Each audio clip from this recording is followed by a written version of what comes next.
XiJaro and Pitch is a duo, but you haven't really heard much about the other part of the duo, Xander van Dolen, which is my partner in crime. But he's flying over from Canada because we just released our Chasing Dreams Volume 1 compilation CD, and we want to celebrate that with a very special open to close set here in the Netherlands. It's going to be 7 hours straight, us playing back to back, and of course that is not without its challenges because we've never done that, playing 7 hours together. And we've also, of course, have to deal with my hearing disability where I rather not lose more hearing than I already have. And also we're going to go together to the A State of Trance studios. A State of Trance is a very important radio show hosted by Armin van Buuren and Ruben de Ronde. And we are invited to showcase our compilation over there. So this is an ideal opportunity to get to know Xander a bit more and to get to know our story a bit more in detail. Join us on our journey as we chase our dreams and push our limits again. Here we go.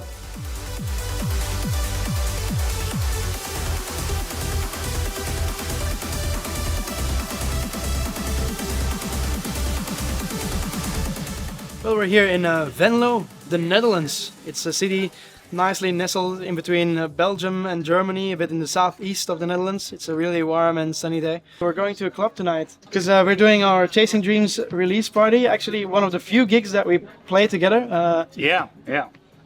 I flew all the way from Vancouver, Canada to the Netherlands to do this. But of course, it's in a once in a lifetime opportunity almost to do this first open to close, which you've been dreaming of for a long time. Yeah, that's true. We've done them on Twitch. You can take people on a journey to wherever you want, really, in the 7 hours or something that we have now. Yeah, we are the only ones providing the music for the entire night. The challenge is our setup, because for the normal, let's say, shorter sets, we just work with let's say a short list of 50 tracks, and we just put it on a memory stick, and then tonight we'll have to play more than 50 tracks. Yeah, exactly. So I cannot work with only 50 tracks. No. So we want to try something new where I actually have a fully accessible way of choosing the tracks and doing everything. And this is something that I've never done before in a club setup, and so it makes me very nervous. And I think Xander also. So yeah, well, I've prepared the USB sticks. And hopefully we'll be able to use your setup. Otherwise, there's USB sticks, which is the usual way of doing gigs. I think it's going to be like a homecoming and the family when it comes to the crowd today. It's going to be an intimate atmosphere, but there will be people coming from all over the place, really, and people that know us very, very well. Yeah, it's absolutely incredible. Just people coming from other continents and seeing us play this open to close for the first time ever. They've seen it on Twitch, but or at least a lot of them have. And doing this in an actual club environment is, of course, a dream come true. Yeah, absolutely. And a great way to celebrate our compilation release as well. And a great way to celebrate that indeed. And the bar is very high as well, because Yeah, the expectations are probably high. So yeah, I think so. I hope we can deliver something great for you. I hope so too.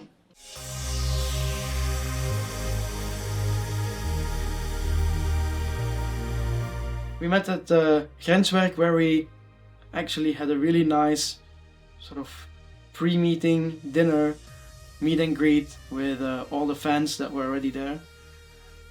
It was pretty crowded. There was like about 20 people that came, especially to say hi and to have dinner with us before the event. And it was really just awesome to see everyone. I'm looking forward to the journey tonight. It's a proper trance journey. For me, I'm looking forward to chasing my own dreams, being able to see XNP live. Been following them for years on the streams and socials, and being able to witness them tonight is what I'm hoping for and like really looking forward to see today. Yeah. I can tell you that I was very, very nervous because I was gonna try a new setup there. A new setup that made things a bit more accessible, and that also would enable both me and Xander to work and play together on the club decks. It was using my laptop, but also using the CDJs that were already there. And I know that when I arrived there, I was so stressed out that it wouldn't work. and it ended up going pretty well. We had sound check, and the setup actually worked for the most part after like 15 minutes, and connecting a lot of different cables here and there and putting the laptop in place and everything. And the night itself was just absolutely insane. It was an intimate atmosphere, and there was a crowd of absolutely, insanely familiar sounding people, because we were all sort of united on Twitch before, I would say, of at least most of us, and now finally here together in real life as well. And it was just, people knew every song that we were playing, and they were partying together with us.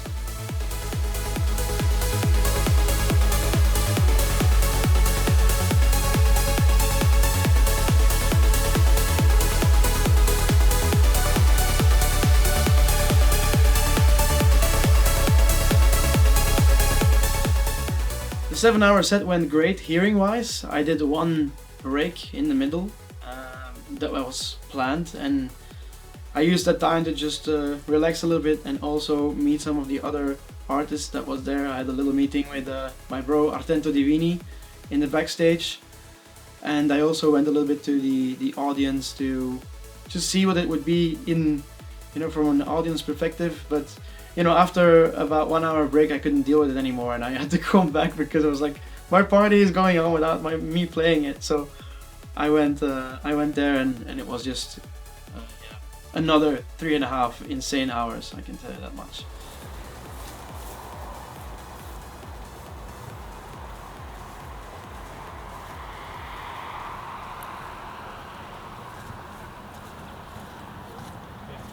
Right now I'm sitting next to my partner in crime, Xander, and that's a very rare occasion. Yeah, we're not actually in person together very often. No, we're not, because since you moved to Canada, and even before you moved to Canada. I mean, we were already in different countries. I'm in the Netherlands and you're in Belgium, So I thought it was nice to basically sit down here after this open to close, because we met before for that very special gig, and have a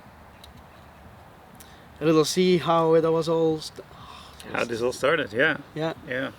It's long ago. I know. Yeah, it's. When did it start?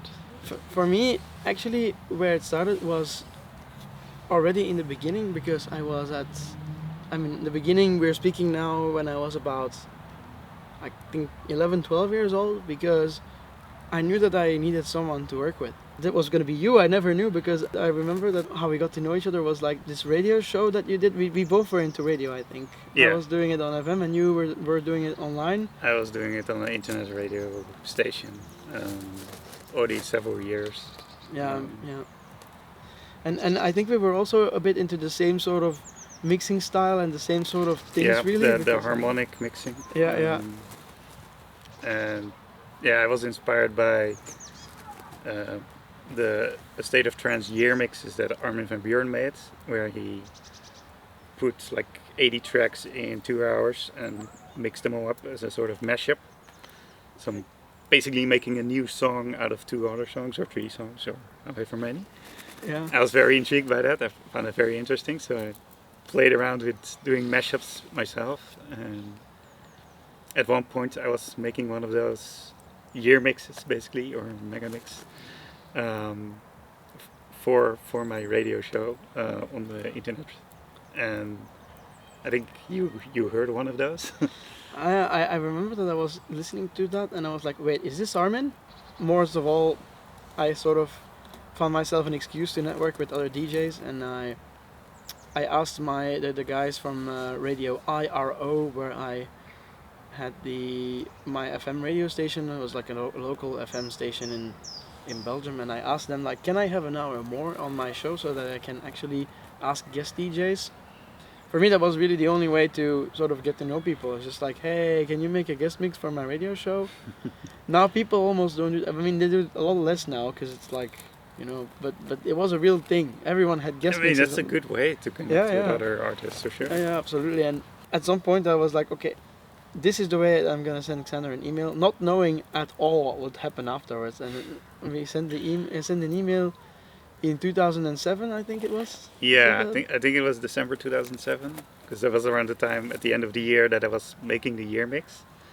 Because I was working on that, and I remember getting your email, and you basically asked me if I would be interested in doing a guest mix. Yeah. And then I said, sure, that would be cool, but I am kind of busy with doing this year mix right now, so I might need some extra time before I can give you something. Yeah.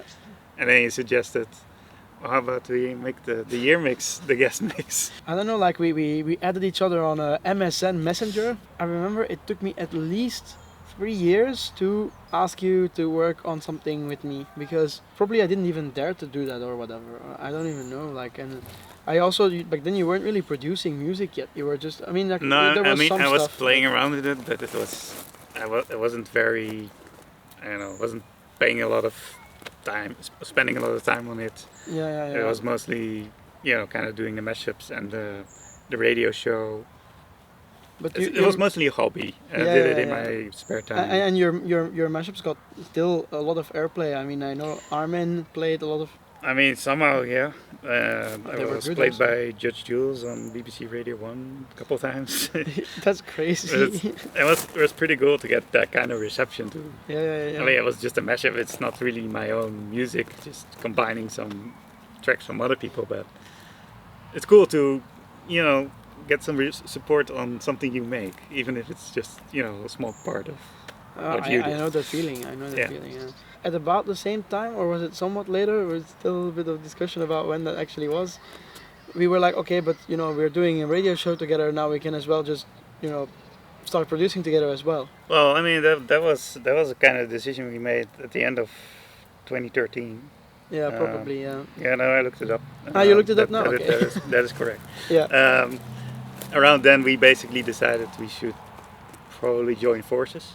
Yeah. And indeed, have one of us focus on the DJing and the other on the production. Yeah. And yeah, you had your DJ name, DJ Pitch, Yeah. and I was working on the name XiJaro. Yeah, which is a jumbled up thing, I think. I mean, it was the name of originally a group of 3 people working on DJing together, but it slowly became just me. So we had to combine our names, basically. We decided to join forces, and how are we going to call ourselves? Are we going to call ourselves DJ Pitch and XiJaro, or XiJaro and DJ Pitch, or are we going to do a completely new name? But we decided to not do a new name because... For whatever reason, because nobody can pronounce XiJaro now. Yeah, but we felt like we had at least some people that knew our names. Yeah.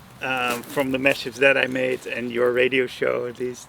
So we felt it was best to combine those and still have people who recognize, okay, that name. Yeah, I know that one. I've seen that before.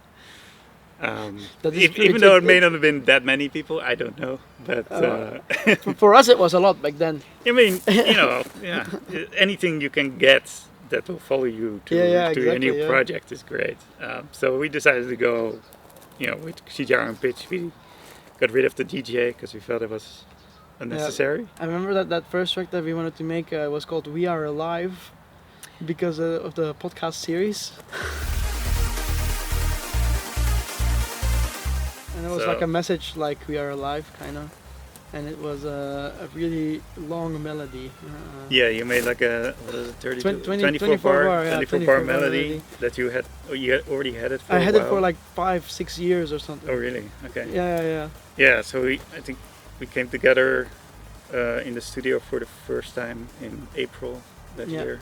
And yeah, we started working on that track. And actually, even if I listen to it now, it sounds not as what we do today, but it doesn't sound that bad. I do remember the first time that we actually met in person. I think that was somewhere in between, when we first talked to each other and that we actually started working together. I had already met you in person. I think the first time was at the State of Trance. Did we go to that rave, a State of Trance together? I think it was the State of Trance, yes. But then, yeah, you have to imagine I'm a very introverted person that is not that used to talking to people in general. And then I go to this huge loud event where there's lots of loud music playing, where I'm also already like, this is not really a great environment for talking. No, Yeah, it's not. And then But you have then me and my I hearing have loss. to, I have to, yeah, I basically go to meet you because you communicated on your phone where you were on the dance floor, and I basically said hi briefly, and then I was kind of just standing there next to you, enjoying the music, but I felt pretty awkward. I didn't really know how to, I don't know what to do or say, but because I didn't say much else, I guess. But most of my experience of going to parties was just, okay, we just go and we go stand on the dance floor and enjoy the music, and usually not much talking because you cannot hear what people are saying anyways. But No, that for me too. For me, it's even worse. Yeah. Especially with the, and I think then we just started, releasing tracks and doing stuff, and it has its own ups and downs. It actually lasted a good 5 years, I would say, 5 to 6 years before things really started happening. yeah, I mean, at some point you were releasing music on like Subculture, great trance label. Yeah. So things were really starting to get pretty good. We got to do like a DJ gig, or a couple of DJ gigs actually. Yeah, The the first one was in Belgium for this in private party. Yeah, we made the anthem of that. It was also right. the third chapter. That track, I still love it. It was still in the playlist for. That was 2015, right? Yeah, 2015. Yeah. So the year after we started. XiJaro Pitch. That was not a bad track though. Like, key moment really was the end of 2019, beginning of 2020. Mm-hmm. There was one quote that you said, and it summarized what was happening in 2019. We were having some good releases back then. It was we were doing really well. We had the release on, and we had on our Armada and featured on the State of Trance. Yeah, exactly. And then we were also booked to play this Luminosity party, the Trance rave in the Netherlands. Right. Beginning of 2020. And I remember that you told me once, we are at the height of our recognition, but at the low of our collaboration. You wrote that at some point, and I did. All right. Yeah, and that was kind of a wake-up call for me, because I was like, okay, what's going on here? And I think at that time I was busy with so many different projects. Yeah, you were doing a lot of stuff. I was doing volunteering work with other blind and visually impaired people. I was giving technology workshops. I was traveling a lot I was also studying still, and I was doing a lot of documentary style podcasts. And then in the middle, somewhere in between all of that, I was also still doing some stuff for XiJaro Pitch. And also I remember that I started getting a bit like fed up with the fact that we were doing so much, especially also also with the radio shows. Mm-hmm. Actually, the point that you reached before with the radio shows, kind of. Yeah, I guess we had settled into a bit of a routine. Yeah, and fairly shortly after starting the show, and we kind of kept that going. But again, there was not a lot of growth in it anymore. No, and also I didn't receive any feedback, and for me that was something very demotivating. That we would put out tracks and we would do a lot of stuff, and not always did we get so much feedback about them. It was just you just do something and then that's it. And I think, of course, one thing was, of course, that Luminosity gig. I remember it was a very nice experience. You were there, but you weren't playing. You let me play that one. Right. Yeah, we were gonna see if you could do a DJ gig on your own. Yeah. That was a good test case. It worked out pretty well. And then COVID hit. Right. And I guess that's the time where I started streaming. So when I started streaming, I had like 9 viewers on Twitch. It's still something. Yeah, I mean, it's cool that you have people watching you, even when you're just starting. Yeah. That's They, true. they have interest in what you're doing, so doing something. I mean, I great. was always very passionate by radio, obviously, and I had never the idea like, okay, let's do this in video. But at some point, you know, people just came over because of this whole rating thing that happens. Rating is basically you can send, if you're ending a broadcast, you can send people over, and back then it was Send like people over to another Yeah. DJ or channel that's playing something. And some of these really known names, actually, Gabriel and Dresden and stuff, and Fatum and other people who were really pretty big in the scene, just started rating me. And I remember the first time my screen reader crashed completely because I was reading the chat with the screen reader, because Twitch is a very accessible platform. But yeah, then in the end that crashed completely, and I had no idea there were 500 people watching. But That was unfortunate. yeah, and I stopped 5 minutes later also. Luckily, most of them came back. Yeah, it was a great way for those Yeah. people to discover you. In fact, you know, like we do play together, we work together in the studio, but when we play together, we always learn more about how we communicate with each other, because we did now this open to close gig, which is Yeah. also a dream coming through, obviously. Still really tired about that one though, like can't believe I'm doing this now. But I think it was the first time where we played together live a very spontaneous set. Yeah. Because in other times we like make a playlist or make an almost playlist or whatever, and Yeah, usually we don't have a lot of time Yeah, to exactly. play our music, so you kind of want to make sure you get all the great new stuff in there.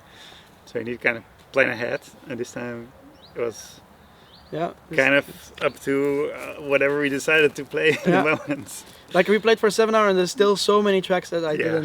didn't. It was like I said it would be. It was like a homecoming, and Yeah, a lot of people that knew you from Twitch and Yeah. came from all sorts of countries just to see just us, to see us which live, is, it's just which crazy. which is yeah. For me, I learned a lot on how to work and how to play with you. Of course, we have different ways of working. They're absolutely different. Like the way that we view things. That was the hardest part, to make a setup that would work for us both. Yeah, yeah. I need the visuals on the players to see what's playing and And I what don't- to select, and you go pure by audio from your Yeah. laptop, Yeah. and yeah, we combine that, and that actually worked. I never expected all this to happen either when I got that email from you. So it's been an absolutely crazy journey, and I'm really happy that we are And we keep on friends learning. and partners and working together on Absolutely, this. yeah. And we keep on learning from each other. Sometimes, of course, we disagree on some stuff, but I think we're able to talk through these things, and that's always really good. And then Yeah, I mean that happens with any partnership probably. absolutely. So, Yeah. so So yeah, let's continue this, man. for sure. It's crazy. Well, seems like we're in the studio again now. Yes, it has been a while. I think more than 2 years now, 'cause, Yeah. At least the in-person Yeah, in studio person. session. Yeah. yeah, in virtual we've done it actually for a long time, because it's just a natural way of being, even before you moved to Canada. Yeah, I mean, you living in Belgium and I'm in the Netherlands before that. It just made more sense time-wise to be able to just it's not anywhere in the Netherlands. It's like exactly in the like northeast. like 5 hours away from 5 you hours, on yeah. train. So yeah. We're gonna work on a remix that Yeah. we have to make, or that we want to make, and it's pretty interesting because when we do remixes, then usually what I do is I write a new melody for it. It's not the actually original melody. I wrote a new one. Yeah, often you want to do something different. Yeah, usually that's how it goes. I know that's not necessarily necessary for a remix, but we do that all the time. I wrote the melody in my DAW, which is like Reaper, that I use now, and I sent it to you, and then now you put it some of it in the project, Yeah, I put it in my Cubase project, and then which I cannot do anything with. No, but, no, it's not accessible for you, unfortunately. Yeah, and Only through me. So that's why I commit. but we're gonna see what it's like in the track soon, and Yeah. I'm gonna see if I still like the melody, because sometimes I change my mind. With this one also, I'm not sure about it. To be I honest. mean, we always do a lot of tweaking. You're never quite happy until the very end, No. when the So- final. you're behind the buttons basically, and I'm giving feedback on what you're doing. Yeah, Pretty yeah. We'll look at the project Yeah. together and have a listen and see where we. But take the thing is, you know, like it's such a shame that we're not yet able to work in the same DAW. We should. It's like one of these things that we should change. It is a bit silly, yes. Like- Because it's not like I haven't worked in Logic, which is accessible for you, but it was many years ago, yeah, and now I'm not very used to it at all, and I pretty much need time to learn it, but it's difficult to find time when you need to work on tracks on deadlines, so you prefer to just get the work done in the, Yes, this the is familiar exactly environment. So. This is exactly it. Like Yeah. you know, like we're now in a space where we gig and we have many things to do that every time we think like, okay, maybe we should sit together to either you learn Reaper or I learn and you learn Logic. Yeah. Then we're like, yeah, but no, but you know, like no, you know, like we have to do this and this and this and this. There is a lot to do, and everything costs time, unfortunately. If you want to produce as a blind person, it's definitely a lot faster to have a sighted companion like I do, like you, Xander, because I can tell you True. that even if I had to produce everything, it's gonna last a while before finishing things. I know. I mean, just learning how the DAW works takes a long time, even if you're sighted. That's true, yeah. But also because you have to navigate everything, it's in a non-visual way. It's a lot longer before you you get to the point where you want to be. Yeah. And then also it depends on the DAW again and stuff and it depends on the person because I know a guy called Jake. He works in Logic. I mean, he does it, yeah. Fast, like never seen anyone go that fast on Mac. But yeah. It takes a lot of practice, I assume. Yeah, a lot of practice, and also for him it takes a lot of time to finish projects. So. Oh yeah, I imagine. So yeah. But yeah, let's go and see what this remix is all about, and let's see if I am still happy with the melody and what it sounds like in the project now. Alright, let's do that. En I guess dat we wat percussie moeten zoeken en zo. Oh ja, Daar kunnen we wel gewoon een Eurodance hi-hat neerzetten.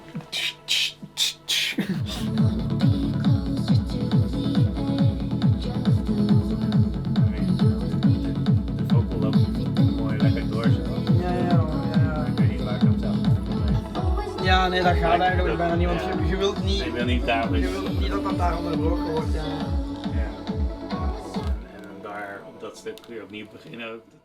Some positive things about Anthony. Well, he, to me, is very, very good at finding ways to do things that might, to someone like me, seem very hard to do for a blind person.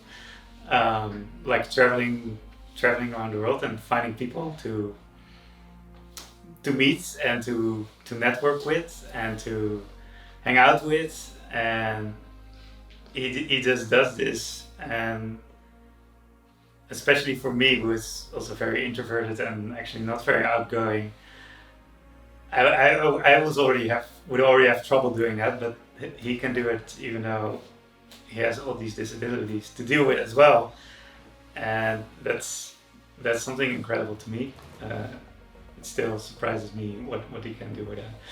And also, despite having serious hearing loss, he can hear things in music that I never noticed, even though I worked on a track of ours for many hours in the studio, and he will still point out to something, oh, there's this thing there. Oh, I didn't notice that at all. And Anthony just picks it out, and he's great with melodies as well. That's really a strong suit in our collaboration, I'd say. It's mostly other people that sometimes respond differently to Anthony because they notice he's blind and think he deserves special treatment or needs extra help in things that actually isn't a problem for him at all.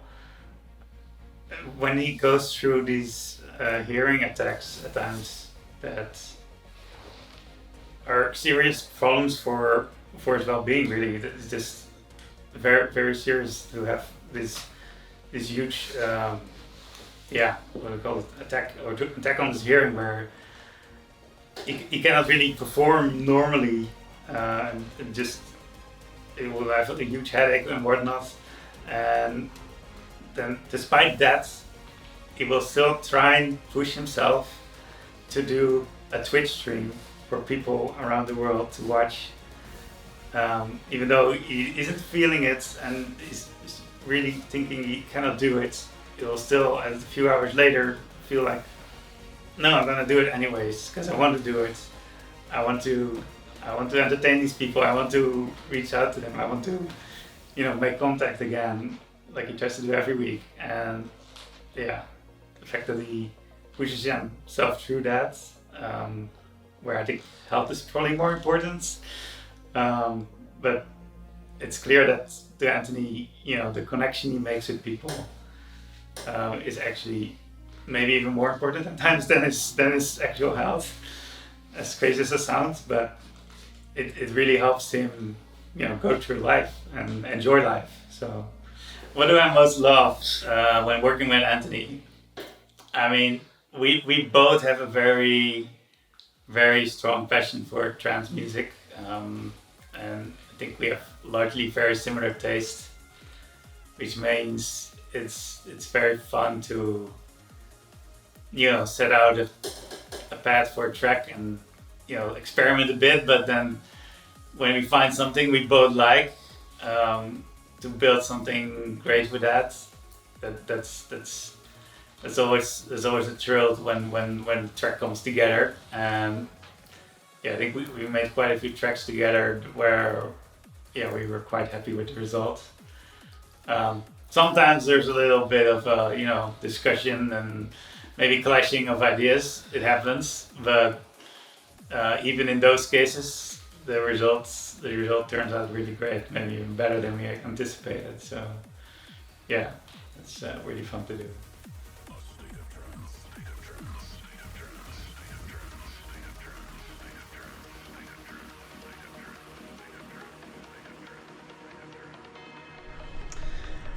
Hello there, me and Xander, we're together and we're now in the Armada Studios, and this is the, I would say, Valhalla of radio of A State of Trance, and we are very honored to be able to do a guest mix out here together with Mr. Ruben de Ronde, who is preparing the show, and yeah, we'll see how it goes. Xander, are you nervous? Not really nervous, no. No, okay. Ruben de Ronde, who is hosting the show, really welcomed us nicely, and we had a really nice time after he made the studio work, because there were some small issues with the setup there as well. And yeah, the guest mix went great. It's just such an honor for us to be guests at A State of Trance. And afterwards we recorded a podcast interview for their socials, and it was really in-depth and really fun to do, because he asked us some really interesting questions. We were supposed to talk a lot about the compilation, but in the end we ended up talking about a lot of other things, but not really that much about the compilation. It's just such a part again of our dreams coming through, what we could do here. First and open to close, something that I dreamt of for, well, since ever I know what DJing is. And then also being in A State of Trance as a guest, it's something that not so many people can say they did, and for a radio show that I've been listening to since I was 11 years old, to be now part of that, in a way, it's just something that, I could only dream of. Hey, what's up? My name is Ruben de Ronde, from the Netherlands, DJ producer and also the host of a radio show called A State of Trance. Well, the first time I heard about the guys was obviously because of their music that it came in. I listened to hundreds of promos every single week, and so also heard their music, xiJaro and Pitch music, of course. The first time I heard that he was blind. I didn't even know it until his parents sent an email about one of the tunes that he produced, that they wanted to come by to the studio for Service for Dreamers, which is a segment in our show where people can request a certain important track to them and tell a little story on air, being in the studio, why they want to hear that track. So yeah, his parents wrote an email about it. Unfortunately, I wasn't there. I was in the hospital. It's the only show I've ever missed. But luckily, not too long after that, I met the guys here in the studio as well. I think the most important thing is, as a radio producer, it sounds really harsh, but for music, it doesn't matter if someone's deaf or blind or disabled. It's about the quality of the music, and it's obvious that the guys are on such a high level that they're performing right now, that it's more important than what they're doing is the quality that they bring out as well. So what I was wondering was more the touring side of things, and watching the Twitch streams, like how do you set things up if you're not able to see what you're doing. And I learned there's a lot of different ways of doing what you're doing when you're blind as well. Like when I see him do his text message on his phone, and I get messages from him as well, like, hey, how do you type? And obviously there's a lot of help, but I think there's still a lot of work to be done, that it's becoming even more easier for people that have visual problems or they are blind to do more things that other people do in the society. Wow, the one thing that I learned from Anthony is just to stay positive, and no matter what you do, nothing can stop you if you really want something. He doesn't use any excuse or any ways to take shortcuts into the scene. They work hard, and they're a duo chasing their dreams and making their dreams come true. So the one thing that I learned from him is that just don't give up. Don't give up what you're doing. You can achieve anything you want to, even if you're 1-0 behind in everything that you do. I played a few festivals together with Anthony actually, and it always blows my mind that he always finds these people that are walking around with him and getting him to stage, because Xander's not always there. So I'm just wondering, is there always someone traveling along with you, or how is that arranged, or how do you find your way through busy crowds to the stage?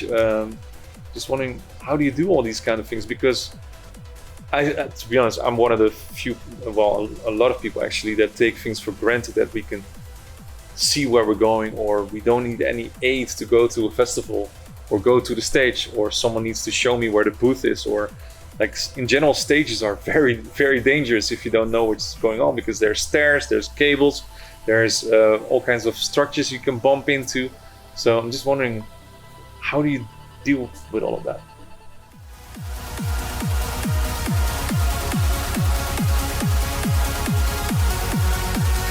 Thank you so much for joining us again on this journey.